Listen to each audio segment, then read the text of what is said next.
Na longa e exaustiva narrativa da guerra, uma única semana pode parecer uma eternidade, mas também pode ser um momento de mudança sísmica. Alguns dias têm o poder de alterar radicalmente o cenário estratégico, transformando antigas certezas em pó e reescrevendo as regras do conflito. Para a Rússia, a última semana de março de 2026 foi exatamente esse tipo de período.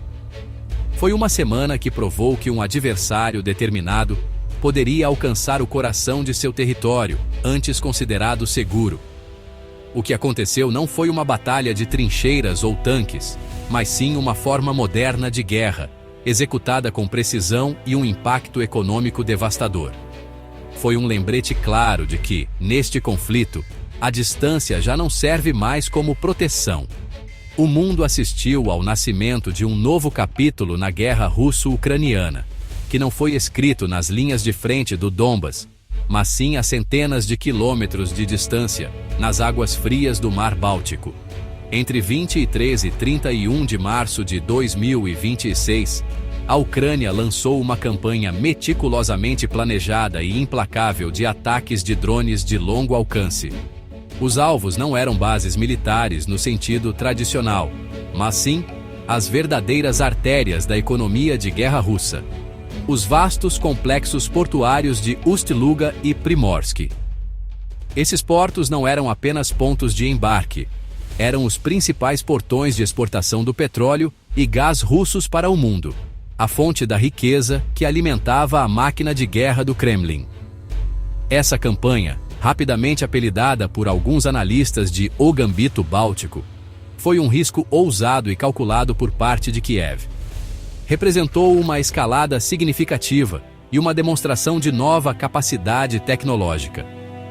Os drones, voando despercebidos por vastas áreas do território russo, eram mais do que armas. Eram mensageiros. Eles carregavam um recado claro e direto para Moscou: nenhuma parte de sua infraestrutura crítica está a salvo. Os ataques sinalizavam uma mudança na estratégia ucraniana, indo além da defesa para adotar ataques proativos e direcionados, com o objetivo de enfraquecer a capacidade russa de financiar sua agressão contínua. A mensagem era causar dor onde ela seria mais sentida. Antes dessa semana, a ideia de forças ucranianas atingindo com sucesso alvos tão vitais e distantes poderia parecer improvável, até mesmo para observadores militares experientes. O Kremlin cultivou a imagem de defesas aéreas impenetráveis, uma fortaleza tecnológica capaz de repelir qualquer ameaça. Mas as explosões repetidas e os incêndios em Ust-Luga e Primorsk destruíram essa ilusão com brutal eficiência. Os ataques expuseram uma vulnerabilidade surpreendente no centro do aparato de segurança nacional russo. De repente, a guerra não era mais um conflito confinado às fronteiras da Ucrânia. Suas consequências agora ardiam brilhantemente nas próprias margens da Rússia, à vista de todo o mundo. A dimensão da destruição nos portos russos foi impressionante, se desenrolando ao longo de vários dias de ataques coordenados. A campanha começou em 23 de março, em Primorsk, um importante centro capaz de armazenar quase 1 milhão de toneladas de petróleo bruto. Drones ucranianos atingiram com precisão, provocando múltiplas explosões que sacudiram a instalação. Bolas de fogo gigantes iluminaram o céu noturno, enquanto tanques de combustível explodiam em chamas. O ataque forçou uma paralisação imediata e caótica das operações de carregamento. Os danos não se limitaram às explosões iniciais. Estilhaços perfuraram outros reservatórios, causando grandes vazamentos de combustível e agravando ainda mais os danos ambientais e econômicos. O porto entrou em um ciclo de contenção de danos, apagando incêndios apenas para enfrentar novos ataques dias depois. 2 dias depois, em 25 de março, o foco mudou para Ust-Luga, um porto de última geração que processa cerca de 700 mil barris de petróleo por dia. Os ataques ali foram tão devastadores quanto, ou até mais. A primeira leva de drones destruiu 5 enormes tanques de combustível, que juntos armazenavam 150 mil toneladas de petróleo, lançando uma densa coluna de fumaça preta na atmosfera. Em um golpe significativo para as operações clandestinas russas, 3 petroleiros pertencentes à chamada Frota Fantasma, navios usados para driblar sanções internacionais, também foram atingidos enquanto estavam atracados no porto. Os danos foram imediatos e catastróficos, paralisando as atividades de exportação enquanto equipes de emergência corriam para conter os incêndios. E a ofensiva não deu trégua. Em 29 de março, os drones voltaram a Ust-Luga, destruindo mais 3 tanques de armazenamento com capacidade total de 90 mil toneladas. No dia 31, uma última série de ataques encerrou a campanha, como um sombrio ponto final naquela semana. Cada ataque tinha como objetivo não apenas destruir, mas também desestabilizar. A ameaça constante forçou repetidas paralisações, criando um clima de incerteza e paralisia. Os incêndios foram tão intensos que podiam ser vistos do espaço, um testemunho ardente do sucesso estratégico da Ucrânia. Os portos deixaram de ser centros econômicos funcionais para se tornarem símbolos fumegantes da vulnerabilidade russa. E esse não foi o único fronte da guerra econômica ucraniana. No mesmo período, drones também atingiram o complexo de refino Norsy, em Nizhny Novgorod, o 4º maior do país. O ataque provocou um grande incêndio em 2 instalações separadas, prejudicando seriamente a produção de gasolina para o mercado interno. Essa abordagem multifacetada demonstrou um entendimento sofisticado da infraestrutura energética russa. Era uma campanha desenhada para causar o máximo de caos, interrompendo tanto as exportações internacionais quanto o abastecimento doméstico, pressionando os recursos russos e semeando pânico no núcleo econômico do país. Os portos de Ust-Luga e Primorsk não são apenas pontos no mapa, eles são as veias jugulares da economia russa. Juntos movimentam até 40% de todas as exportações marítimas de petróleo bruto e combustíveis do país. Quando os drones atacaram, não estavam apenas atingindo tanques de aço, estavam acertando o coração do poder financeiro russo. O impacto imediato foi uma quase total paralisia dessas artérias econômicas vitais. Os incêndios, os danos e a ameaça constante de novos ataques forçaram interrupções repetidas e prolongadas em todas as operações de carregamento e envio. Por vários dias, o fluxo de centenas de milhares de barris de petróleo, valendo centenas de milhões de dólares, simplesmente parou. O sangramento financeiro foi imediato e severo. Com uma parte significativa de sua capacidade de exportação fora de operação, a Rússia enfrentou uma queda dramática na receita diária.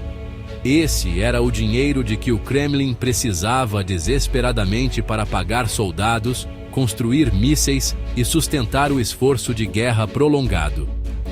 Os ataques criaram um pesadelo logístico.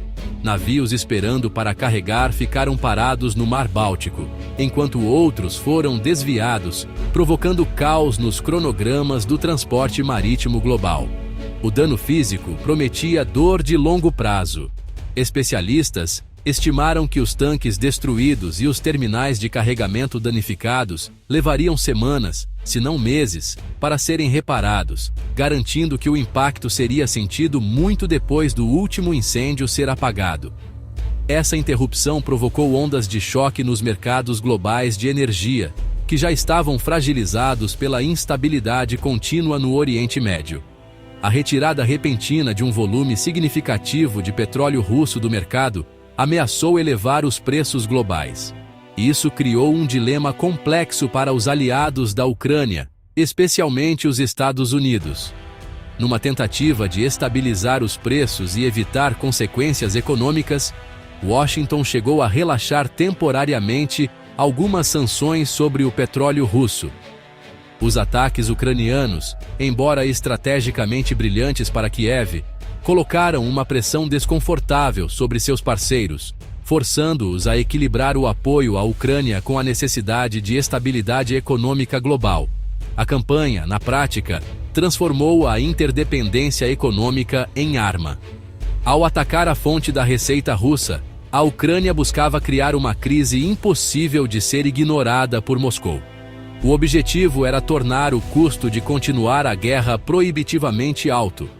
O presidente Volodymyr Zelensky aproveitou o momento para apresentar uma proposta diplomática inédita, um cessar-fogo energético. Ele ofereceu interromper os ataques à infraestrutura petrolífera russa, caso a Rússia, por sua vez, cessasse os bombardeios incessantes à rede elétrica e à infraestrutura civil da Ucrânia. Essa proposta, de forma inteligente, enquadrou as ações ucranianas não como agressão, mas como uma resposta necessária e proporcional, colocando a responsabilidade pela desescalada diretamente sobre o Kremlin. A resposta do Kremlin aos ataques humilhantes em seus portos bálticos foi, como era de se esperar, furiosa e violenta. Incapaz de parar de forma eficaz os drones ucranianos, a Rússia acabou descontando em um alvo já conhecido, a própria infraestrutura portuária da Ucrânia. Em 14 de abril de 2026, a Rússia lançou um ataque massivo de drones e mísseis contra o porto ucraniano de Ismail, um centro crítico de exportação de grãos no rio Danúbio. O ataque foi claramente um ato de vingança, com o objetivo de punir a Ucrânia ao atingir sua economia. Drones russos atingiram instalações portuárias e, em uma escalada significativa, acertaram 2 navios cargueiros civis sob bandeiras do Panamá e da Libéria, demonstrando um total desrespeito pelas normas do transporte marítimo internacional. No entanto, essa retaliação russa também expôs uma diferença crucial entre as capacidades das duas nações. Enquanto os ataques ucranianos a Ust-Luga e Primorsk foram surpreendentemente bem-sucedidos, as defesas aéreas da Ucrânia se mostraram bem mais robustas. O exército ucraniano relatou ter interceptado impressionantes 114 dos 129 drones lançados pela Rússia durante o ataque noturno, além de um dos 4 mísseis de cruzeiro. Essa taxa altíssima de interceptação contrastou fortemente com o fracasso da Rússia em proteger seus ativos econômicos mais valiosos. No fim das contas, esse confronto acabou servindo para destacar ainda mais as vulnerabilidades das defesas russas que a campanha ucraniana havia exposto ao mundo. No cenário internacional, a reação foi uma mistura de admiração silenciosa pela engenhosidade militar da Ucrânia e apreensão diante da possibilidade de uma escalada. Autoridades ocidentais, em conversas reservadas, expressaram surpresa e respeito pela capacidade da Ucrânia de desenvolver e empregar ataques de longo alcance tão eficazes. Porém, publicamente, pediram moderação, movidos pelo temor de uma disparada nos preços globais do petróleo. Os ataques complicaram ainda mais o cenário diplomático, especialmente para os Estados Unidos, que se viram numa posição difícil ao tentar equilibrar o apoio ao direito da Ucrânia de se defender com a necessidade de estabilizar os mercados de energia. Tudo isso deixou evidente a fragilidade da economia globalizada diante das duras realidades da guerra moderna. Os ataques também tiveram um efeito paralisante sobre o já combalido processo de paz. 3 rodadas de negociações, realizadas no início de 2026, fracassaram sem avanços significativos. Essa nova fase de guerra econômica só serviu para endurecer as posições de ambos os lados. A Ucrânia, fortalecida por seu sucesso, sentiu-se menos pressionada a ceder, enquanto a Rússia, publicamente humilhada, ficou mais inclinada a escalar do que a negociar de uma posição de aparente fraqueza. A proposta do presidente Zelensky por um cessar-fogo energético foi uma jogada diplomática astuta, mas na prática foi vista como inviável por Moscou. Os ataques elevaram as apostas, tornando uma solução negociada mais distante do que nunca. Talvez o impacto mais profundo daquela semana de março não tenha sido nem econômico nem militar, mas sim psicológico. Os ataques de drones a Ust-Luga e Primorsk deram um golpe devastador na narrativa cuidadosamente construída pelo Kremlin de força e invencibilidade. Durante anos, a Rússia investiu bilhões na modernização de suas forças armadas, gabando-se de sistemas sofisticados de defesa aérea em várias camadas, como o S-400, que supostamente seriam impenetráveis. Mas ver drones ucranianos atravessando essas defesas para atingir o coração do poder econômico do país destruiu esse mito de vez. Isso expôs o urso russo não como uma fortaleza inexpugnável, mas como um gigante com pés de barro. Essa revelação repentina de vulnerabilidade causou um verdadeiro abalo nas elites políticas e militares da Rússia. Os ataques bem-sucedidos, realizados a centenas de quilômetros da fronteira ucraniana, levantaram perguntas incômodas que não podiam mais ser ignoradas. Como isso pôde acontecer? Por que os ativos econômicos mais críticos do país estavam tão expostos? O fracasso provocou uma onda de críticas internas, com blogueiros militares radicais e até alguns funcionários questionando abertamente a competência do Ministério da Defesa. A ilusão de segurança desapareceu, dando lugar a uma sensação incômoda de insegurança e a percepção de que a guerra poderia trazer consequências diretas e dolorosas para o interior da própria Rússia. Essa mudança de percepção alterou profundamente o cálculo estratégico do conflito. O Kremlin já não podia mais operar sob a suposição de que suas vastas áreas de retaguarda eram refúgios seguros. Cada refinaria, cada porto, cada grande infraestrutura espalhada pelo imenso território russo passou a ser um alvo em potencial. Isso obrigou os militares russos a fazer escolhas difíceis, talvez desviando recursos valiosos de defesa aérea das linhas de frente na Ucrânia para proteger pontos estratégicos em casa. Por sua vez, isso poderia abrir novas oportunidades para as forças ucranianas no campo de batalha. A Ucrânia conseguiu criar um dilema para Moscou, forçando-a a tentar defender tudo e, assim, não conseguir defender nada de forma eficaz. No fim das contas, aquela semana intensa de março de 2026 marcou um ponto de virada poderoso. 7 dias de fogo e fumaça no Mar Báltico fizeram mais do que apenas interromper exportações de petróleo. Abalaram a confiança russa, expuseram vulnerabilidades profundas e reescreveram as regras não escritas do conflito. A Ucrânia mostrou que não só podia resistir ao ataque russo, mas também revidar de maneira inovadora e estrategicamente devastadora. As ruínas fumegantes dos tanques de armazenamento em Ust-Luga e Primorsk servem como um alerta contundente. Nesta nova era de guerra, a linha de frente está em todo lugar, e ninguém está a salvo das consequências de suas ações.